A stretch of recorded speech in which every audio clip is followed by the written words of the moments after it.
Hello and welcome to this episode of the Barracuda Robot Build Diary. In this episode I'll be taking you through the start of the physical build. Before going into the main bulk of this episode, I'll just take you through the internal components I've selected for this robot. For this robot I'll be using brushed motors and gearboxes for the drive, which is the same system as Gunblade. And I'll be using a red brick 200 amp ESC for the weapon controller. The brushless motor for this robot is the same one taken from Gunblade 1, the original design.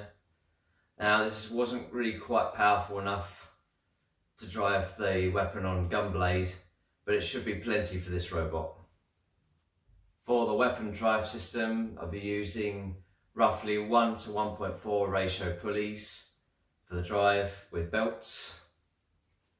This should give you about a theoretical top speed of 220 miles per hour. That's with a 5S LiPo battery, which is about 20 volts, give or take. One of the main challenges of this robot design is to make sure the weapon bar doesn't hit the floor as it spins around or when it hits another robot, as there's less weight available for the wheels. As there are much thinner wheels on this robot compared to Gunblade, some thinking outside the box was required.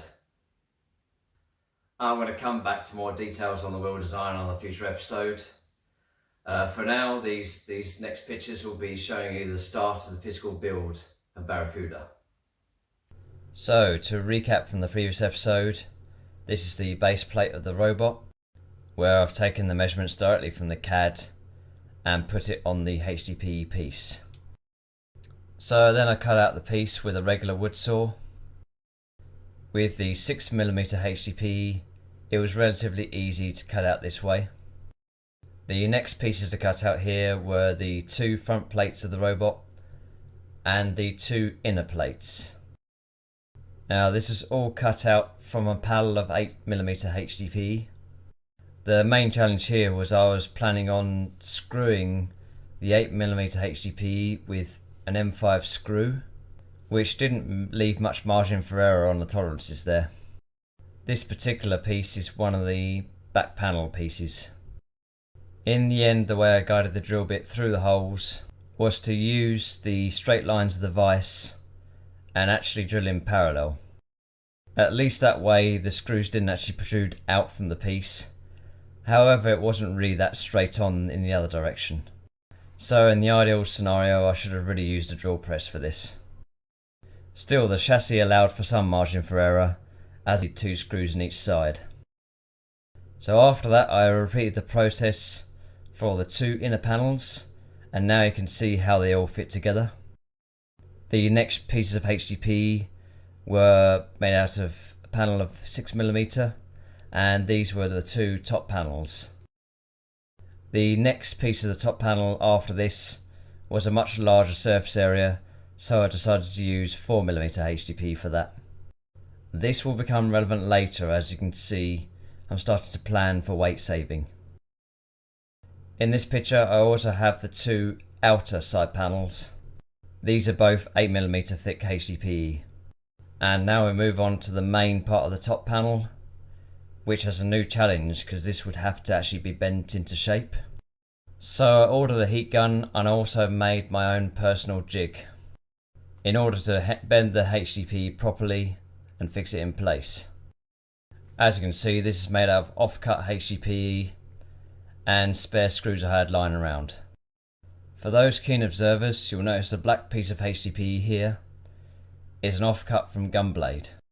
So in this picture I'm starting to fix the nuke top panel onto the jig, and this is the heat gun I used to bend the HDPE. For bending 4mm HDPE, it actually takes a fair amount of time, especially because the panel itself has a quite large surface area. In order to bend the panel uniformly, I actually used straight aluminium L-shaped pieces cut to size. And then the next pictures cover the bending process itself. So you got the first one here where I've bent it part way and started fixing more screws to the jig so it wouldn't just bend back on itself. And then later on here, we've got more of the panel bent over and actually fit to the chassis. I made sure there was a fair bit of excess on the panel, so then I could just cut it with a hacksaw later. And then it was a case of just preparing the other part of the top panel for another bending operation. This part of the bend I actually managed to do on the chassis itself without needing a special jig for it. And here you can see all the top panels are now bent, and I've got some washers there to make sure it doesn't just slip off. I wouldn't say it's the cleanest HDPE bend ever, but it works for me. The next picture here is showing Barracuda on top of Gunblade, so you can kind of get the idea of the scale. There's also motor mounts here, but I'm going to cover that more in the next episode. You can already see the similarities to Huge even before the wheels have been mounted. So that's about it for this episode. So we covered the start of the main build of the robot. The next episode I'm going to move on to the mounting of the motors and more detail in the wheel design. So I'll see you in the next episode. Bye bye.